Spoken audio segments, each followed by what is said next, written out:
जैसे दीपावली में लोग घर की साफ सफाई करते हैं ना, तो घर की साफ सफाई चल रही थी तो कुछ सामान ऐसा निकल जाता है जो उपयोग में नहीं आता है, तो उसको कहते हैं क्या, कबाड़।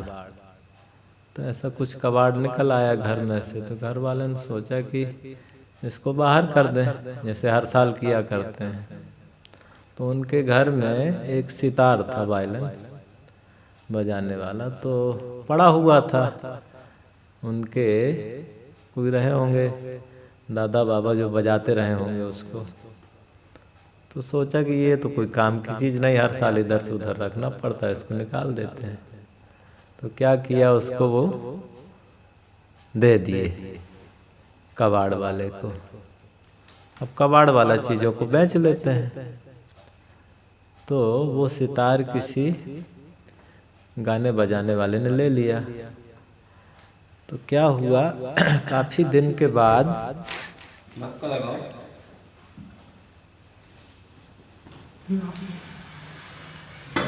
वो जो खरीदा था उसको, वो कभी मंदिर की सीढ़ी पे बैठ के, कभी चौराहे पे, कभी कहीं अपना बजाता था और अपना 2 पैसा कमाता था। तो ऐसे एक दिन क्या हुआ, मंदिर की सीढ़ी पे बैठ करके वो बजा रहा था। अब जिनका वो था संयोग से, वो भी मंदिर दर्शन करने के लिए आए थे। आए तो दर्शन करके आए, नीचे बैठ गए सीढ़ी के पास भाई। अब वो मस्त बजा रहा था अपनी धुन में, उनको इतना अच्छा लगा, इतना अच्छा लगा, ऐसी चीज़ मेरे पास क्यों नहीं है। तो उसने कहा कि तुम ये दे सकते हो मुझे। तो कहा नहीं भाई, ये तो हम बड़ी मेहनत से इसको बनाए हैं, 2 पैसा कमाने के काम आ रहा है हमारे, आप तो रोज ही छीन लेंगे हमारी। नहीं नहीं, तुम जो कहोगे उतना पैसा हम दे देंगे इसका। तो एक मोटी रकम दे करके उन्होंने वो सितार खरीद लिया। अब जब घर ले करके आ गए तो गौर से देखा तो मालूम हुआ यही तो हमारे पास था, इसको हमने बाहर दे दिया था कबाड़ वाले को। तो कहने का मतलब है कि उनको नहीं पता था कि इससे इतना अच्छा संगीत निकल सकता है या निकलता है। तो बात केवल सितार की नहीं है, बात तो हम लोगों के जीवन की है कि इस जीवन से बहुत अच्छा संगीत निकल सकता है, लेकिन क्या निकलता है वो निकालने की कला नहीं। हम लोग कबाड़ निकालते रहते हैं, है ना। इस जीवन से प्रेम निकल सकता है, सहयोग निकल सकता है, भाईचारा निकल सकता है, करुणा, क्षमा, ये सारी चीज़ें निकल सकती हैं। लेकिन हम राग द्वेष निकालते रहें, ईर्ष्या निकालते रहें, घृणा निकालते रहें, तो ये तो हमारी अपनी कमजोरी होती है। तो शिक्षा यही है इसमें कि इस जीवन से हम क्या पैदा कर रहे हैं, है ना। एक मनुष्य का जीवन है, दूसरा जीवन अन्य खानियों में है। अन्य खानियों में कोई संभावना नहीं है कि वो अच्छे से अच्छा कुछ निकाल सकें, है ना। कोई वहाँ क्षमता नहीं है, कोई संभावना नहीं है। देखो, कुत्ता पहले भी 4 पैरों से चलता था, आज भी चलता, जैसे भौंकता था आज भी भौंकता है। आदमी देखो कहाँ जंगलों में रहता था, गुफाओं में रहता था, खेती करना नहीं जानता था, कितनी कठिनाइयों से, लेकिन उसकी बुद्धि, मन, इसका वो उपयोग करके काफ़ी आगे बढ़ा। आगे बढ़ते बढ़ते चांद पे भी पहुंच गया और दूसरे ग्रहों पे जा रहा है। तो ये मन की शक्ति, समझ की शक्ति के नाते वो अपनी समस्याओं के समाधान के लिए रास्ते खोज लेता है, विकल्प खोज लेता है। तो ये विकल्प किस दिशा में खुल रहे हैं? आपको क्या लगता है कि आज से 1000 साल पहले कोई आदमी दुखी होता तो उसके पीछे क्या कारण था दुख का? आज से 1000 साल पहले किसी ने जीवन में सच्ची शांति का अनुभव किया है तो उसका कारण क्या रहा होगा? तो हजारों साल पहले भी दुख के, अशांति के, विवाद के, चिंता के कारण थे हमारे मन के स्वार्थ, मन के विकार। और हजारों साल पहले किसी ने अपने मन के विकारों को ठीक किया है अपनी समझ को सुदृढ़ किया है, अपने मन इंद्रिय कर्मों को संयत में लाया है, तो वो उस समय भी सुखी हो गया। आज से आगे 1000 साल बाद भी, आगे चल के भी यदि कोई सुखी होगा तो वो इन्हीं कारणों से सुखी होगा। तो एक लंबी दौड़ हमने देखी जीवन के विकास की, जिसमें भौतिक विकास हो, आर्थिक संपन्नता हो, इसको लेकर के बहुत लंबा अभ्यास, बहुत लंबा नियोजन हमने किया, लेकिन आखिर में है वहीं के वहीं, है ना, कि वो संगीत अंदर से निकल ही नहीं रहा है। डायोजनीज के बारे में सुना होगा। डायोजनीज बड़े संपन्न आदमी थे, संभ्रांत घर के थे, बड़े धनी थे। अब दर्शन में रुचि रखते थे। क्या होता है, एक सुख होता है जिसे ऐन्द्रिक सुख कहते हैं, जो भौतिक उपलब्धियों से मिलता है, जैसे किसी को पद मिल जाए, ऐश्वर्य मिल जाए, धन संपत्ति बढ़ जाए और अच्छा अच्छा खाने को, देखने सुनने भोगने को मिल जाए, ये होता है निकृष्ट सुख माना जाता है, क्योंकि ये थोड़ी देर के लिए आनंद देता है, उसके बाद नीरस हो जाता है। इसके बाद एक सुख होता है कला का, कौशल का, दर्शन का। जैसे कोई अच्छा विद्वान हो, अब उसका रस है कि मैं अच्छी पुस्तक पढ़ूं, अच्छा लेख लिखूं, तो वो क्या खा रहा है उसे, उसमें उतना आनंद नहीं है। उसे आनंद है अपनी लेखनी में, उसका ये थोड़ा इंद्रियों से वो ऊपर उठा, बौद्धिक स्तर पे आया, तो वो थोड़ा और रस देने वाला सुख है। जैसे कितने साइंटिस्ट होते हैं, अब्दुल कलाम को देखो, अपनी शादी की डेट ही भूल गए, लगे थे परीक्षा में। ऐसे बहुत लोग होते हैं जिनको कला का, कौशल का, बौद्धिक क्षमता का सुख मिलता है, तो वो फिर ये क्षणिक सुख जो होते हैं ना, इनकी ओर उनका आकर्षण नहीं रह जाता है। इसके ऊपर और एक सुख होता है, वो सुख होता है जिसे हम आध्यात्मिक सुख कह सकते हैं, या जिसे हम जीवन का सच्चा आनंद कह सकते हैं। वो फिर उठ जाता है, ना उसे किसी पद से लाभ लेना है, किसी ऐश्वर्य से लाभ लेना है, ना किसी बौद्धिक सुख से भी नहीं। कई लोग क्या होता है, थोड़ा सा बुद्धि आती है तो उसमें सुख मान करके अपने आप को कुछ मानने लगते हैं, लेकिन जो आध्यात्मिक आदमी होता है वो अपने संतोष में सुख मानता है।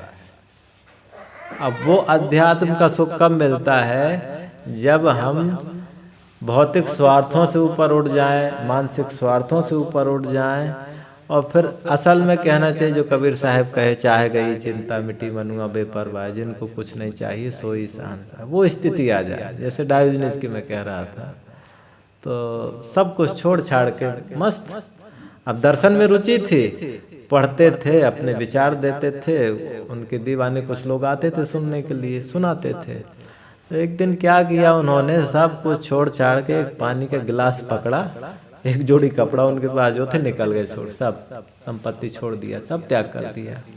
जा करके एक टूटी हुई पुलिया के नीचे बैठ जाते थे, वहाँ उनका बसेरा होता था, भूख लगती थी, मांग लेते, खा लेते, और जो आते उनको अपनी 2 बातें ज्ञान की बताते थे। सिकंदर ने सुना उनके बारे में तो काफ़ी प्रभावित हुआ, तो कहा मुझे मिलना है। तो मिलने गए तो जाकर के कहा कि मैं सम्राट सिकंदर हूँ। तो कहा हाँ ठीक है, जानता हूँ तुम्हें, तुम्हारा बहुत नाम सुना है, अच्छे विचार रखो, बताओ मैं तुम्हारी क्या सेवा करूँ। तो कहा ये धूप आ रही, थोड़ा सा आप बाजू में हट जाइए तो सीधी है, और कुछ नहीं चाहिए। अब वो भी बहुत चक्कर रह गया कि देखो इतना बड़ा सम्राट सामने खड़ा, जो चाहे मांग लो। अब उसको नहीं मालूम कि वो सब तो छोड़ के आया है, इन चीज़ों से कहाँ वो खुद सुखी होने वाला है। तो इतना वो मतलब भाव है अंदर से कि जो परिस्थिति है उसमें भी हम सहज आनंदित हैं। ऐसा नहीं कि उनके पास कोई कमी थी, सब कुछ था, वो दुख भी नहीं दे रहा था उनको, लेकिन उनके मन का ये भाव था कि चाहे जो परिस्थिति होगी उस परिस्थिति में हम सहज रह सकें, हमारे अंदर से उस समय भी शांति का झरना बहे, वो संगीत निकलना चाहिए। तो क्या हुआ, एक दिन उनके पानी का गिलास चोरी हो गया। अब पानी का गिलास चोरी हो गया तो लोग कहे कि अरे लोगों के पास संपत्ति रहती, चोरी हो जाती है, तौबा करते, आपके पास तो कुछ नहीं, गिलास बस तो था, वही चोरी हो गया। बड़े दुख की बात है कि इसमें दुख की क्या बात है। एक झंझट खत्म हो गई। अभी तक चिंता थी कि उसको संभाल के रखना पड़ता था, साफ करना पड़ता था, अब नहीं करना पड़ता है। और मजे की बात कि जब मैं पानी पीने गया नदी में तो देखा वहां बगल में कुत्ता ऐसे ही पी रहा था, डायरेक्ट पानी ले रहा है, तो डायरेक्ट तो मैं भी ले सकता हूँ, गिलास की क्या जरूरत। तो एक दशा है, मन की दशा। तो हम सबको जीवन मिला है, तो जीवन के साथ साथ में क्या होता है, परिस्थितियों के दायरे में हमें जीवन जीना पड़ता है। यहाँ सम्मान करने वाले मिलेंगे, अपमान करने वाले मिलेंगे, सहयोग करने वाले मिलेंगे, काम बिगाड़ने वाले मिलेंगे, प्रशंसा लोग करेंगे, निंदा भी करेंगे। कभी जीवन में सुख आएगा तो दुख आएगा, हानि होगी, लाभ होगा, बीमारी आएगी, औषधि भी मिलेगी। ये सारी परिस्थितियाँ चलायमान है। ये सब जब तक जिंदा है, सांस चल रही, तब तक ये सब होगा। लेकिन ये सब में हमें क्या करना है, एक काम ये करना है कि इन सब के बावजूद हमारे अंदर से वो शांति का झरना निकले, वो संगीत प्रकट हो। उसके लिए दूसरा कोई जिम्मेदार नहीं है।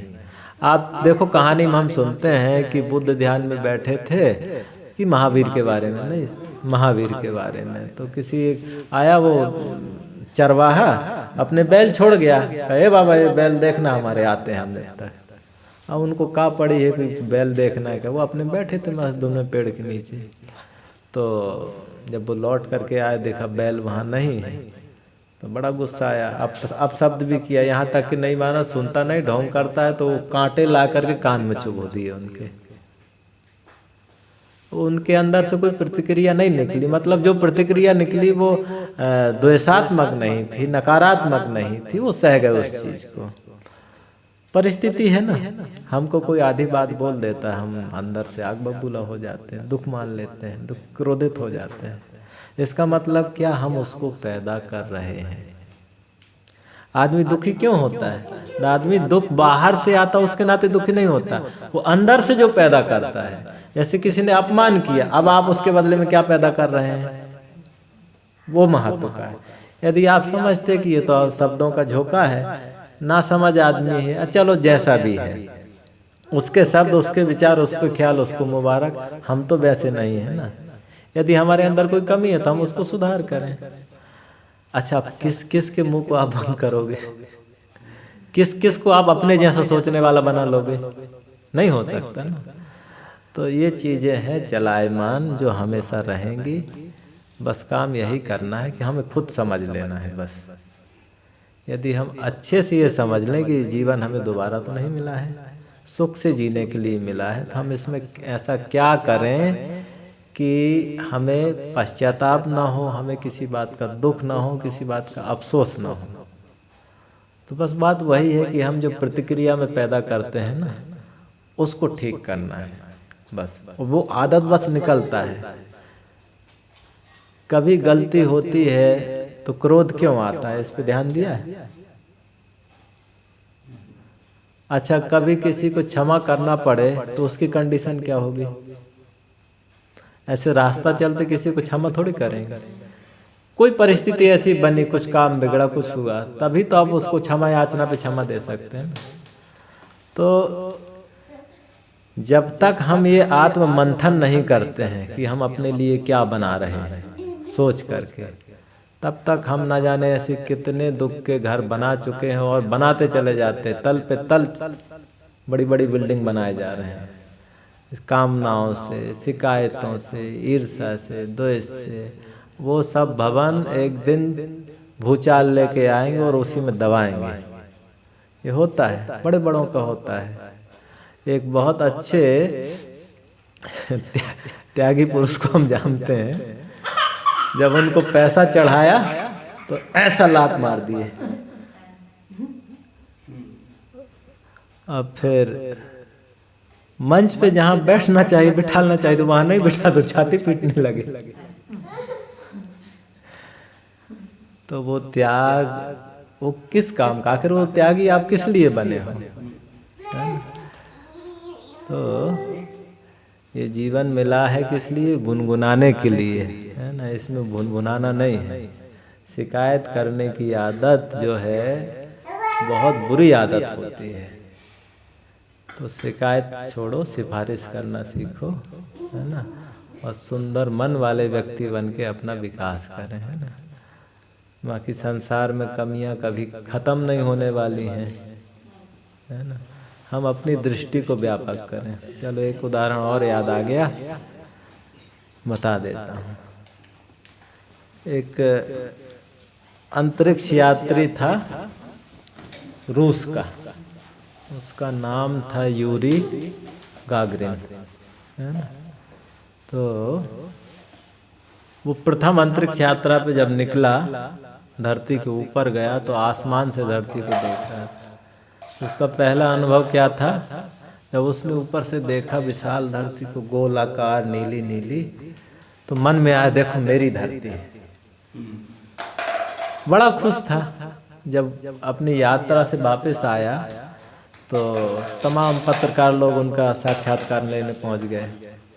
तो पूछे कि आपको कैसा लगा वहाँ जाकर के, कैसा आपने महसूस किया?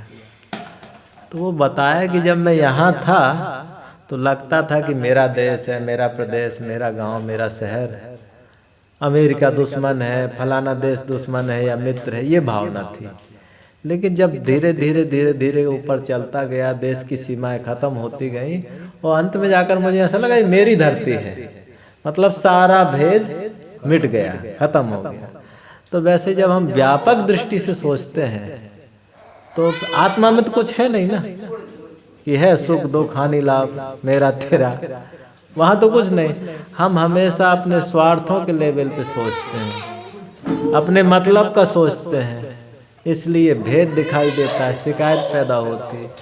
अब लौट करके अपने घर में आ जाएं, अपने स्वरूप में आ जाएं, तो फिर कहीं किसी से कोई शिकायत नहीं रह जाती है, ना काम ना रह जाती है। तो कहीं लगता है दुख आ रहा है, परेशानी आ रही है, इसका मतलब है कि हम अपने घर में नहीं हैं।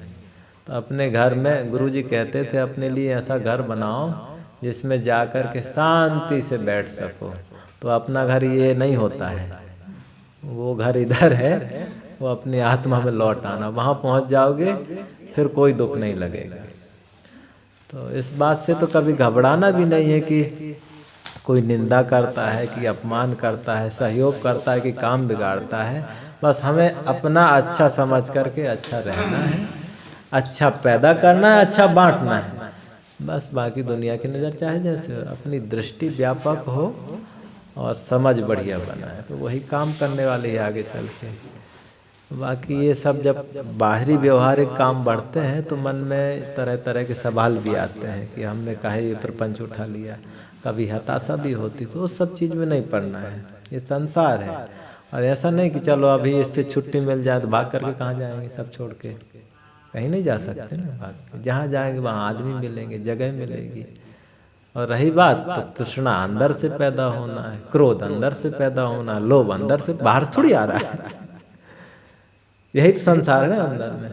तो इस अंदर के संसार को समझना है, उसको सही दिशा देना है, फिर बाहर दुनिया अपने आप फिर चकाचक दिखता है। जैसे ऊपर जाकर उनको देखा ना, मेरी धरती है, कोई भेद नहीं। आत्मा में लौट आओ, सब सही है। फिर उस जगह से, वो ऐसी जगह वहाँ से बुराई दिख ही नहीं सकती। जैसे नीले चश्मा लगा लो तो सब नीला नीला दिखता है, काला लगाओ तो काला काला दिखेगा। ऐसे आत्मा का चश्मा पहन लिया तो राग द्वेष ये सब चीज़ें गायब हो जाएंगी, उस स्तर पे कुछ कमी रह ही नहीं जा सकती। तो उस मजबूती को बना के रखना है। एक कदम बाहर की दुनिया में रहेगा तो दूसरा कदम जो है अंदर की दुनिया में मजबूत जमा रहना चाहिए। कबीर साहब के बारे में कहते थे ना कि उनकी दृष्टि आसमान में थी लेकिन पैर जमीन में जमे हुए थे। वैसे ही चलना है, हम दुनिया को चेताएंगे क्योंकि कर्तव्य है, दुनिया के लिए हमारे दायित्व हैं। क्योंकि पहला दायित्व है कि हम अपनी शांति से समझौता करके ऐसा कोई काम नहीं करेंगे जिससे हमारे मन की शांति भंग हो। उसका पोषण बराबर होना चाहिए। अब उसका पोषण हम देते रहेंगे तो दुनिया की कोई विपत्ति नहीं जो आपको हिला सके, कमजोर कर सके, हताश कर सके। उतना मजबूती के साथ टिकना पड़ता है। आने लगी नींद? चलो ठीक, बोलिए सद्गुरुदेव की जय।